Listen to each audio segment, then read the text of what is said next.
Infiero de sus palabras y de su análisis científico, por supuesto, que hay una carga importante de desarrollo social, de inversión social, de legitimidad de instituciones, etcétera, que de alguna manera influyen en despertar o no esa ira, por llamarle de alguna manera, esa violencia, esa impulsividad que puede tener cualquier ser humano dentro.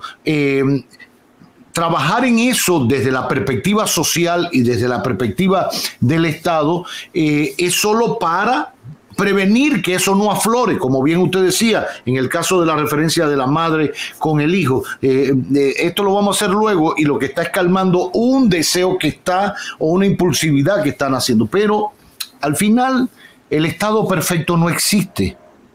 La sociedad perfecta no existe. ¿Cómo lograrlo? Porque al final en muchos países la desigualdad sigue existiendo, la falta de formación sigue existiendo, la falta de acceso a la educación básica sigue existiendo. Por hacer referencia a lo que usted decía de la lectura y de la escritura, y hacía muchísimas cosas. Sin embargo, aun cuando existen esas debilidades y precariedades en algunos, uno no ve unos índices de criminalidad o de machismo o de violencia. Lo mismo cito el video de ayer que circuló, que lo coloqué en mis redes para ver si la policía da con ese bandido.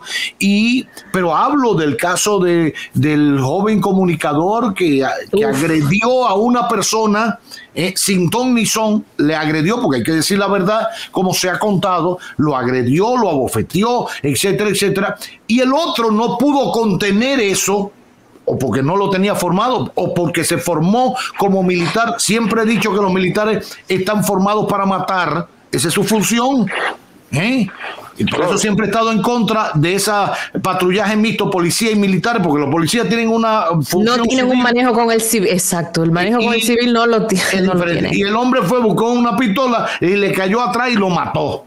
Sí. Entonces, ¿cómo entenderlo? Porque al final las necesidades siempre van a estar, los estados siempre van a estar en deuda con las sociedades.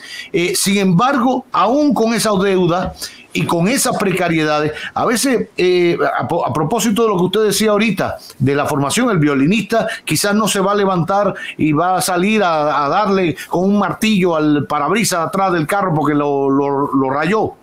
Ahora, yo le digo algo, doctor querido, conocí a personas que eran analfabetos, que venían del campo, que lo único que habían conocido eran animales y la familia, y ni siquiera alzaban la voz. Mantenían una educación, no había violencia, nadie podía decir que era violento el hombre, siendo analfabeto, con poca formación, no conocía el violín, ni a Chopin, ni a Beethoven. Entonces, ¿dónde radica eso? Claro. No, mira, entonces, que todos los hombres sean mortales no quiere decir que nos vamos a morir todos inmediatamente. Claro. El punto es, evidentemente usted tiene gente que no va a tener una formación porque estuvo en una situación que no le permitió desarrollar una formación.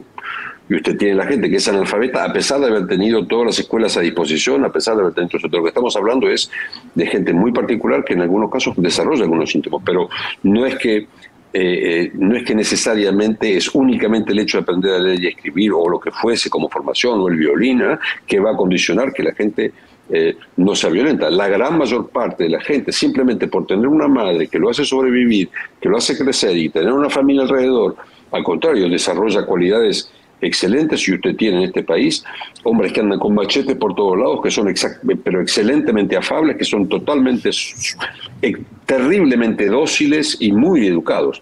Ahora, si volvemos al caso, por ejemplo, de la gente que usted citaba, el comunicador y el otro, yo no quiero sembrar cizaña, y sobre todo no entre usted y yo, pero los dos estaban de copas. Sí, claro. Claro. Sí, los dos estaban de copas, claro que sí. Sí, claro. Entonces, si usted me dice, ¿en cuántos casos de violencia entre un hombre y una mujer que termina en un feminicidio, entre dos idiotas que se matan por una cosa, hay alcohol?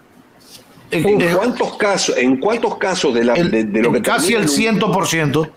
La mitad de la gente, de los 5.000 personas que en el 2020 se mataron en una ruta dominicana, más de la mitad habían bebido alcohol.